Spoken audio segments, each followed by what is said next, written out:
Hello everyone, it is Artifacts96 back for another video for you guys.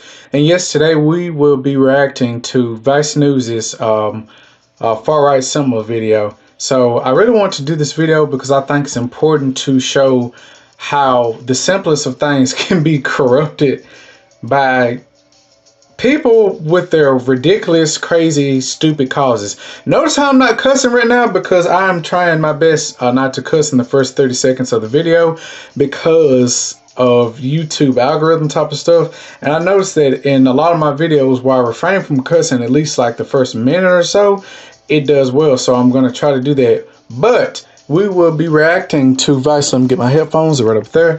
We will be reacting to this video. So I'm already going to put on my headphones. And also, after you're done watching this video, if you would like to check out Vice News, I'll leave a link to it down below. As well as people who want to know what type of background music this is playing, I got it from a website called Bensound, and they have royalty-free music. And the only thing you have to do to be able to post it on videos is just give them a shout out or a link down in your description. But anyway, let's go ahead and watch the video. I should probably take aspirin first, but oh well.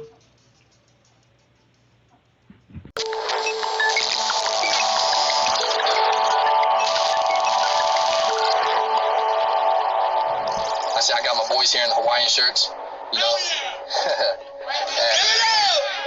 Iconography and symbols are incredibly important. It establishes a kind of cohesiveness and helps build a sense of inclusivity, which is especially important for a group like the Boogaloo Boys, who don't necessarily have an official membership system.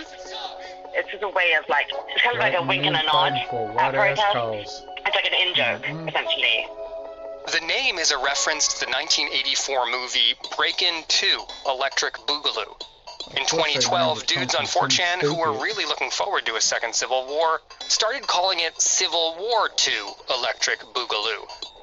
It's such a massive logical leap that social media sites took a while to catch up, but they did eventually start shutting the group down.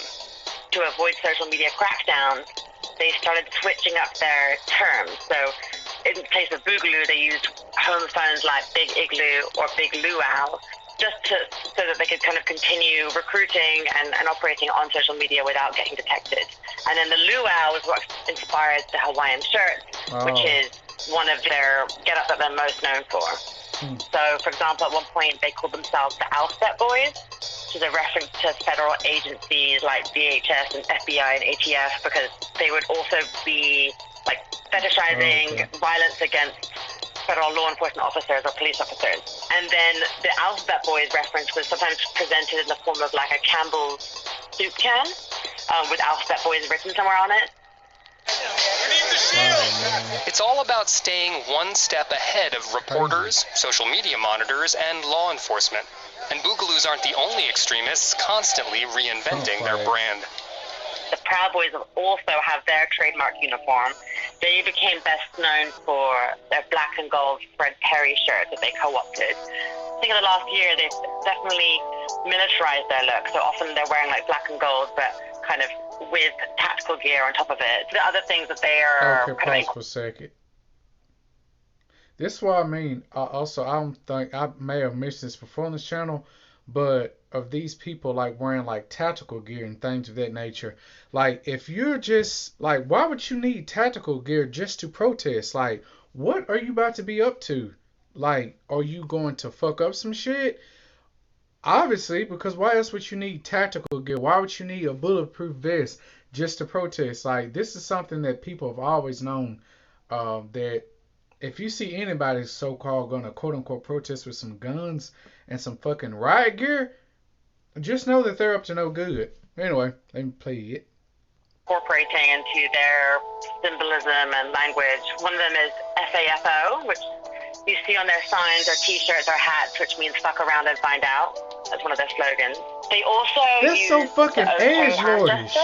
Often when posing for group photos, which has been labeled by the Anti-Defamation League as something that's associated with white supremacy and the far right. Mark Pitcabbage is an expert on right-wing extremism with the Anti-Defamation League. He says the evolution of the OK gesture is one of the most unusual stories for a symbol he's seen. It was done as a hoax that then took on a life of its own. You have to go back to 4chan, the discussion forum that is the source of so many memes and so many problems. And so people started repeating the notion that the OK symbol was actually a symbol for white power, and this was what all white supremacists were doing. It was actually done to troll the media, to troll left-leaning people, right? It was done as this big joke. The more the outside world bought it, the more extremists used it, to the point where white supremacists did embrace it as their own. But this is the sort of thing that people on 4chan do. It's a little factory for stuff like this. But to take some symbol that's innocuous, like a polar bear emoji, or... Man, I swear to God that the worst type of things come from 4chan. I don't know if you guys are familiar with the website, but pretty much so much of the conspiracy theories, such as QAnon and a whole lot of other stuff, came from 4chan. It's just like a freaking cesspool of like the worst types of examples of human beings. But anyway. Or something that's pure, as innocuous as they can take milk and then proclaim that that is the new hate symbol that white supremacists are using and hope that they will be believed.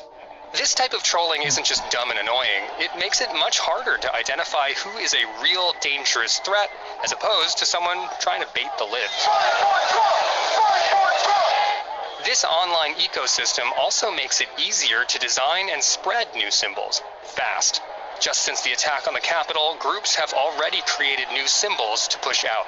In the days after January 6th, was these efforts to create imagery around the death of Ashley Babbitt, who was killed by Capitol Police inside the Capitol, kind of turned her into a martyr, and there was this sort of like quite grim brainstorming effort that was happening on places like 4chan. They came up with a logo which kind of incorporates a woman standing in front of the Capitol with a drop of blood, and that's now kind of been shared around as like a kind of... Pause again. Okay, for those that you don't know, the woman that is on that symbol right there, she is the one that, the Trump supporter woman that I think she used to be military personnel or something to that nature.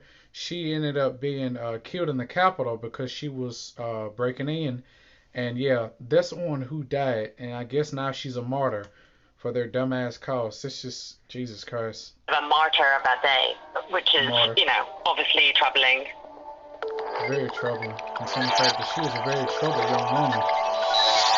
Not even woman, but anyway. Is that it? Yep, that's it. Well, I guess that is it, you guys. So if you ever want to check out any more Vice videos, go ahead and check out them. And I will probably be looking at some more of their videos. I think they make a lot of interesting videos, including like videos about the Capitol riots. Since I already did enough videos pertaining just to that subject alone, I probably won't be reacting to any more of their Capitol riot videos.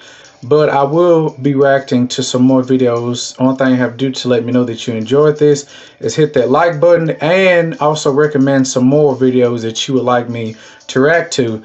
But yeah, but it just really goes to show how you can like take the most simplest of things and turn them into absolute fucking insanity. But anyway, you guys, as always, I'm Artifacts96, and I have nothing to lose but everything to gain. See you later.